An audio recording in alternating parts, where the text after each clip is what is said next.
everybody, welcome to my page. I wanted to give you a quick who I am, what I do, and why I do it. So my name is Melissa Franklin, and I am the owner of Soulful Meditations. You can find me at www.soulful-meditations.com. You can check out what I'm doing. There's also a Soulful Meditations Facebook page. I would love for you to like it and check me out.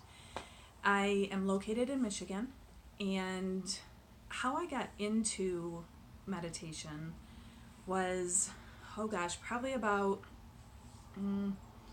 16 years ago. I started to go through a pretty horrific divorce. It was really traumatic. You're gonna hear Gracie in the background sometimes, and Nixon, my dog. I am doing these videos in my home as of right now, and as soon as I turn a camera on, that's when they start to get needy. But anyway, so I was going through this divorce, and I had people coming up to me and telling me that I needed to try meditation. And I'm going to be honest with you guys, I thought it was stupid. I had so much going on, and there was so much stuff going on in my head. The last thing I wanted to do was get quiet. And I didn't even know how to get quiet, because if I sat down, my brain wasn't quiet. And I thought it had to be silent. So I kind of blew them off and said, I've got this. I went on antidepressants, and I was a zombie.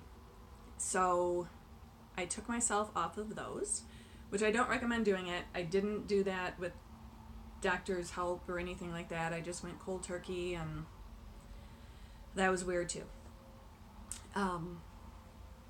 Then my daughter, who was a junior in high school, started having heart issues, and that freaked me out terribly. In one of her heart surgeries, her surgeon grabbed me, and now these surgeries were like 10 to 12 hours, 14 hours sometimes long, and I must have looked horrible. So the surgeon grabbed me and kind of grabbed me by my shoulders and gave me this squeeze and said, if you don't start meditating, you're going to be my next patient, and I can't guarantee I'm going to help you. I was overweight. I was not in good shape. I was stressed, like up to here, you guys. So I said, okay, I'll figure out this meditation stuff. Now, I wasn't doing it for me. I was doing it because if I didn't make it, like the doctor had said, then who was going to take care of my daughter and my son? So I started looking up meditation. And I say this in all my classes, and everybody kind of chuckles, but it's the honest to God truth. I thought to meditate, you had to be an older guy. It would really help if you were kind of a monk-ish.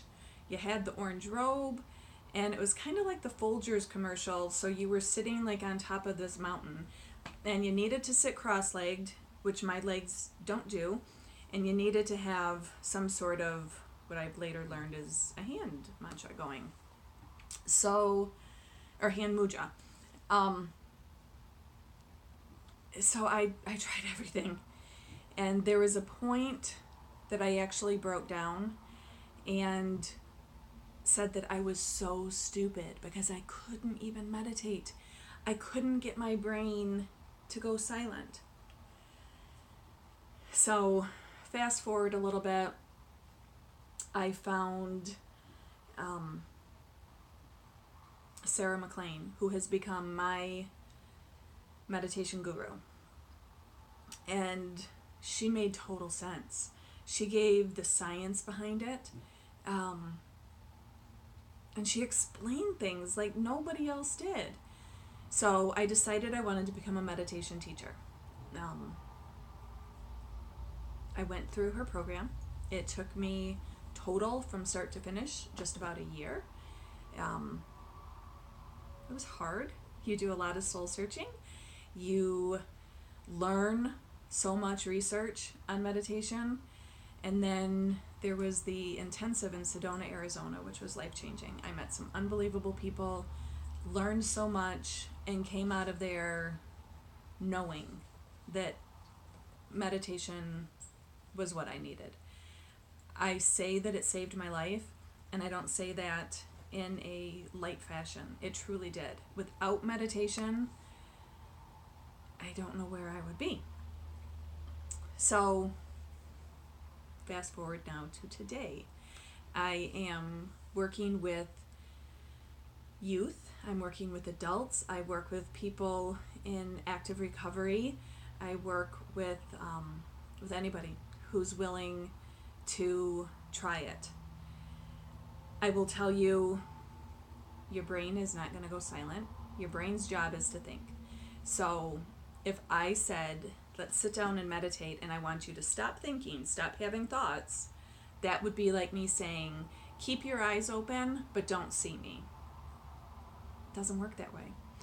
Now, I'm sure you guys have heard of transcendence, and that is the space where I like to describe it best as, like, we've all driven home from someplace, totally sober, and you pull in your driveway and you're like, I don't remember driving or turning here or whatever it is. So your brain just gets so comfortable that it does go a little bit blank.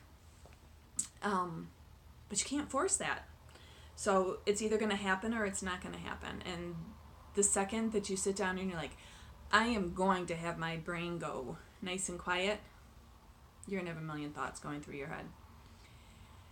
Your job is not to attach to the thoughts that you think, just acknowledge them.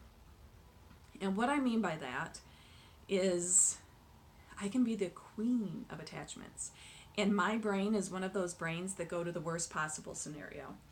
So I will do something like this. And this, honest to God, is a lot of what happened in the beginning of my meditation. Did I leave a candle burning? Oh my God, I left a candle burning. Oh my God, Gracie, my cat, is going to jump up on the counter. She's going to dip her tail into the candle. She's going to catch on fire. And she's going to run around the house, and the whole house is going to catch on fire. And when I get home, my animals are going to be dead, and my house is burned down. I've never left a candle burning. Gracie does not get up on the counter, and she's certainly not talented enough to dip her tail into a candle. But I would get myself all worked up, and that was all I was thinking about in this meditation, was this horrific story. So what you need to do when these thoughts come up is just acknowledge them. Did I leave a candle burning? Did I leave a candle burning? Did I leave a candle burning? Eventually your brain's going to get tired of it and move on to something else. You need 3 things for meditation, you guys. You need to have a willingness to do it.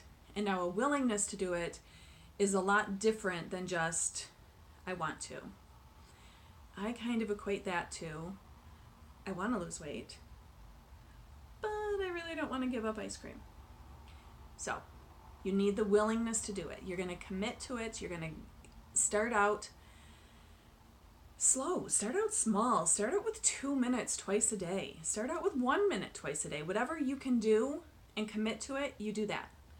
You need to have a non-judgmental focus. So you're not being hard on yourself is really what that comes down to. You're not beating yourself up over the experience that you have. And you need to have a focus. So that can be your breath. It can be your heartbeat. It can be a mantra that you say. It can be staring at a candle. But those are the 3 things you need. So, now that you know who I am, now that you know why I got into meditation, I am certified. I graduated from the program. Fantastic. Why don't you join me in this journey? I'm going to be doing a series of meditations. We'll talk a little bit. I'll explain benefits. I'll explain brain science behind it. And then we'll meditate. we'll always end with a small meditation. I would love for you to join me in this. Thank you so much for watching, and I'll see you guys soon.